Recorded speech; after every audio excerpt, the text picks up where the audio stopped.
మనస్సులో పరిశుద్ధంగా జీవించాలని ఉంది, శరీరమేమో పాపము చేస్తుంది. అది చూడాలని ఇష్టం ఉండదు, అది వినాలని ఇష్టము. నీ సొంత శక్తిలో ప్రయత్నిస్తుంటావు, కానీ ఏదైతే చేయొద్దు అనుకుంటావో అదే చేస్తుంటావు. గొలియాతు దావీదు పక్క నిల్చుంటే దావీదు యొక్క ఎత్తులో గాని, బరువులో గాని, యుద్ధ సామర్థ్యంలో గాని గొలియాతుని జయించలేడు. ఆయన సొంత శక్తిలో గొలియాతుని జయించలేడు. గొలియాత్ని అక్కడి నుంచి తీసేయలేదు, కానీ గొలియాత్ని జయించే శక్తి దావీదుకి ఇచ్చాడు.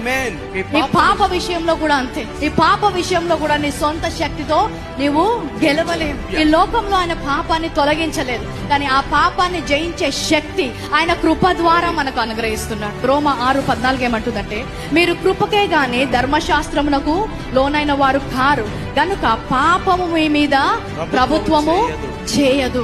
ఎంతో మంది నీతిగా జీవించడానికి ప్రయత్నించి ఓడిపోయారు. పాపం మీద అధికారము మనకి ఇచ్చాడంట. అది కృప ద్వారానే సాధ్యం, ధర్మశాస్త్రం ద్వారా సాధ్యము కాదు. ఆ పాపము ప్రభుత్వము చేయలేదంట.